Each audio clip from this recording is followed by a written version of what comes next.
Chapter 8 Something Worse Than Night. The next morning, the Darling children were measured for their trees. Hook, if you recall, thought it silly to have one tree for each lost boy, but it actually made a great deal of sense. Each different sized boy had a door that fit him as perfectly as a tailored suit. This way, they could all enter the cave at once, without having to wait in line. More important, no other body, except each lost boy's exact body, could fit into that particular tree. This was especially helpful in case of sneak pirate attacks. After a few days' practice, the Darling children became very quick and graceful about using their trees. To enter the cave, they sucked their breath in, and down they went at exactly the right speed. To rise up, they sucked in and blew out, and so wiggled up. They also grew to love their new underground home. It was simple and sweet, a bit like camping. Even Wendy stayed there now. It was lonely in her own house, and this felt so much more like a real family. The cave was one large, cozy room with a floor made of dirt. The boys used mushrooms as chairs and sawed-off tree trunk as a table. There was one big bed, on which all of the boys, except Michael, slept, packed in like sardines in a tin.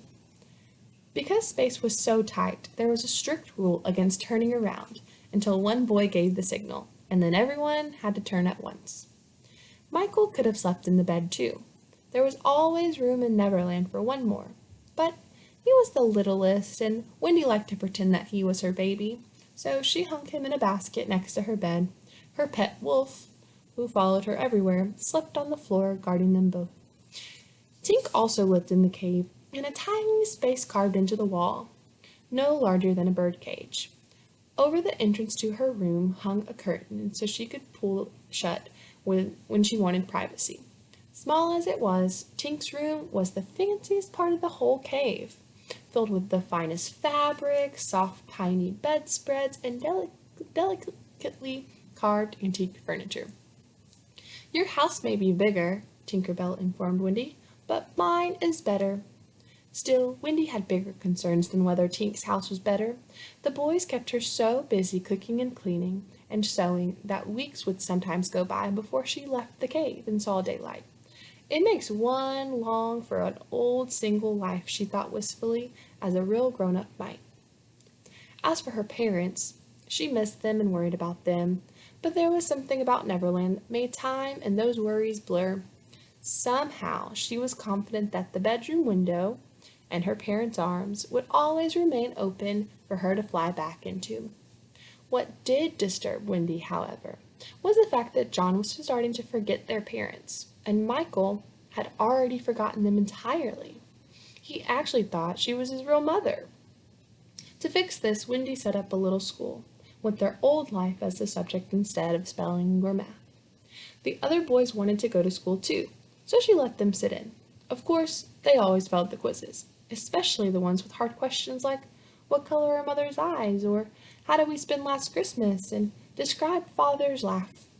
Peter never came to school or took a quiz. He said it was because he despised mothers and holidays and even sometimes laughs, but really it was that he couldn't read or write. While the other boys were in school, Peter would go off alone. Whether he went on real or imaginary adventures, Wendy could never tell unless she or one of the other boys had also gone, and with Peter, sometimes not even then. But Wendy had many of her own adventures. Which such tale would you now like to hear? The night attack by the Indians on the underground cave, when a few of them got stuck in a hollow tree like the fat Santas and chimneys? Or perhaps the time Peter saved Tiger Lily's life in the Mermaid Lagoon and so made her a lifelong friend?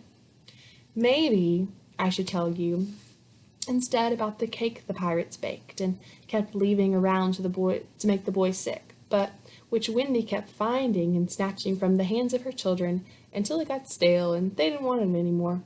And Hook eventually tripped over the hard, stale lump in the dark, stubbing his toe. I could tell you about the birds that were Peter's friends, especially the Never Bird, who lived in the tree above the lagoon. How her nest fell in the water once, but she kept sitting on it anyway to protect her eggs. and Peter gave orders that no one was to disturb her. A shorter lagoon adventure, and almost as exciting, was Tinkerbell's attempt, with the help of some other fairies, to float a sleeping Wendy back to the mainland on a leaf, until Wendy woke up and swam back to Neverland, foiling Tink again. Perhaps the best way to choose is simply to toss a coin, and so the lagoon has won. If you're lucky, when you close your eyes at night, you will see sometimes a lovely lagoon where the mermaids live and sing their beautiful songs. When you are awake, the nearest you can get to this lagoon is the beach at sunset in the surf. The children spent long summer days in the lagoon, swimming or lazily floating. Much to Wendy's disappointment, the mermaids turned out to be as unfriendly as Tink. When they weren't splashing her with their tails, they ignored her entirely. The mermaids didn't like the boys either, except, of course, Peter. Peter spent hours talking to the mermaids or sitting on their tails. The lagoon was most beautiful at night, when the moon came up and the mermaids began to sing their strange wailing songs to lure sailors onto the rocks. But it was not a safe place for humans then.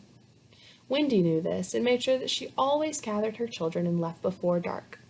On this day, however, as they were all dozing on Marooner's Rock after lunch, something strange and frightening happened. It wasn't night yet, at least Wendy didn't think it was, but the lagoon seemed to shift around them. Little shivers ran over the water, and shadows replaced the sun. It was not night that had come. It was something worse.